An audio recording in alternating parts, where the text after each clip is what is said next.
الحمد للہ وحدہ والصلاة والسلام علی من لا نبی بعدہ اعوذ باللہ السمیع العلیم من الشیطان الرجیم بسم اللہ الرحمن الرحیم رب ادخلنی مدخل صدق واخرجنی مخرج صدق واجعلنی من لدنک سلطانا نصیرا۔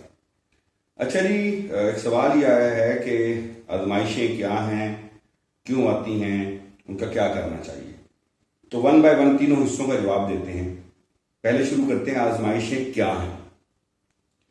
اگر آپ سورہ بقرہ پہ جائیں تو اللہ تعالیٰ 5 ہیڈز 5 عنوانات دیتے ہیں ان آزمائشوں کے جو عام طور پہ انسانوں پہ آتی ہیں۔ بسم اللہ الرحمن الرحیم وَلَنَبْلُوَنَّكُمْ، اور ہم تمہیں آزمائیں گے، بِشَيْءٍ تھوڑا سا، من الخوف خوف سے، والجوع بھوک سے۔ 2 آزمائشیں ہیں یہ، خوف اور بھوک۔ اللہ پوری نہیں ڈالتا، بشیء اس میں سے تھوڑی سی، تھوڑا سا خوف سے آزماتا ہے کئی دفعہ، تھوڑا سا بھوک سے آزماتا ہے کئی دفعہ۔ آگے ونقص، اور نقص سے، کمی کرنے سے، اموالی مالوں میں، والانفس جانوں میں، والثمرات اور ثمرات میں۔ تو 2 جگہ خوف اور بھوک ہے، تھوڑی تھوڑی سی آزماتا ہے۔ 3 چیزوں میں نقص ڈال کے آزماتا ہے۔ مال میں، ہمیں سمجھ ہے مال سے کیا مراد ہے۔ جانوں میں، انفس میری اپنی جان ہے، اس میں اپنی جان بھی شامل ہو جائے گی، جن لوگوں کو آپ عزیز رکھتے ہیں ان کی جان بھی شامل، وہ ثمرات۔ اب ثمرات کی ملٹیپل انٹرپریٹیشن ہے۔ ایک تو کھیتیاں شامل ہیں اس میں، جو لوگ باغ لگاتے ہیں وہ ثمرات ہیں، جو لوگ ییلڈ کرتے ہیں، فصلیں لگاتے ہیں، وہ ثمرات ہیں، جو لوگ کو کاروبار کر رہے ہیں اس کے جو پروفٹس ہیں ان کو بھی ثمرات کہا جا سکتا ہے۔ اولاد کو بھی ثمرات کہا جا سکتا ہے، اولاد بھی ثمر ہے۔ ان میں کیا کرتا ہے اللہ، تھوڑا سا نقص ڈال دیتا ہے۔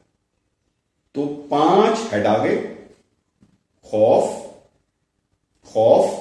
بھوک، جان کا نقص، مال کا نقص، ثمرات کا نقص، ان سے آزماتا ہے۔ اب اس میں مہربانی اس کی یہ ہے کہ پوری جان ضائع نہیں کرتا، پورا مال ضائع نہیں کرتا، پورے ثمرات ضائع نہیں کرتا، نقص ڈالتا ہے صرف اس میں۔ اسی طرح پورا خوف طاری نہیں کر دیتا، مر جائے مرنا تھا، پوری بھوک نہیں دے دیتا، بشیء اس میں سے تھوڑا سا۔ تو 5 چیزوں سے آزماتا ہے، تھوڑا تھوڑا کر کے۔ عام طور پہ ایک آدمی پر، ایک انسان پر، ایک ٹائم اور سپیس میں، ایک زمان اور مکان میں ایک ہی ڈالتا ہے، رحمان اور رحیم جو ہوا۔ لیکن اگر ایک سے زیادہ بھی ڈال لے تو اس کا اگلا قانون کھڑا ہو جاتا ہے ساتھ، لا یکلف نفسا الا وسعها۔ ہم کسی آدمی پہ بوجھ نہیں ڈالتے سوائے اس کے جس کو اٹھانے کی وہ استطاعت رکھتا ہے۔ تو دونوں قانون کے ساتھ چلتے ہیں۔ پھر کیا ہوتا ہے؟ اچھا، ایک سوال ہے اس پر جی۔ ان لوگوں کا کیا جو بھوک اور ڈر سے باقاعدہ مر جاتے ہیں؟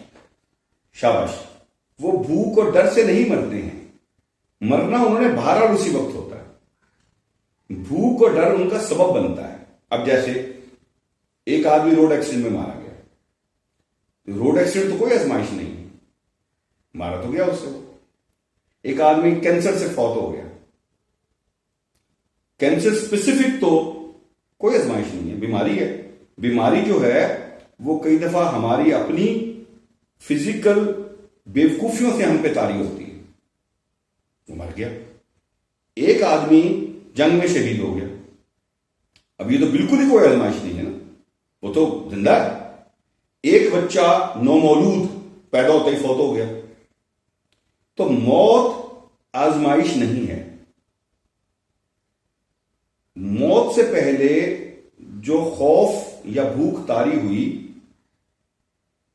اس پہ اس نے کیسے ریئیکٹ کرنا ہے، یہ آزمائش ہے۔ موت تو طے ہے۔ اب یہ ایک علیحدہ ڈسکشن ہے، یہ بلکہ لکھ کے رکھ لیں، آج فرصت ملی، موت کیا ہے اس پہ بھی گفتگو کریں گے۔ موت تو اور مہربانی ہے، موت تو ایگزامینیشن پاس کرنے کا سرٹیفکیٹ ہے، موت تو ڈگری ہے، موت تو ویزا ہے۔ جو انیبل کرے گا ہیر آفٹر میں جانے کے لیے. تو جو آپ نے سوال کیا میں اس کو جوڑ رہا ہوں، تو اس موت کے لمحے سے پہلے جو بہرحال واقع ہونی تھی، جو اور بہت سارے انسانوں کی واقع ہوتی ہے، جو خوف آیا اور جو بھوک آئی، جس کو ہمیں یہ لگا کہ وہ موت کا باعث بنی ہے. یوں نہیں ہے، موت کا باعث وہ نہیں بنتی، موت اپنا باعث خود ہے. اس دوران کیا وہ اس انسان کی آزمائش کا انجام ہے. وہ کیا ہے؟ بسم اللہ الرحمن الرحیم وَلَنَبْلُوَنَّكُمْ بِشَيْءٍ مِّنَ الْخَوْفِ وَالْجُوعِ وَنَقْصٍ مِّنَ الْأَمْوَالِ وَالْأَنفُسِ وَالثَّمَرَاتِ وَبَشِّرِ الصَّابِرِينَ. اس میں جو صبر کر گیا ان کے لیے بشارت ہے. وَمَا عَلَيْنَا إِلَّا الْبَلَاغُ الْمُبِينُ.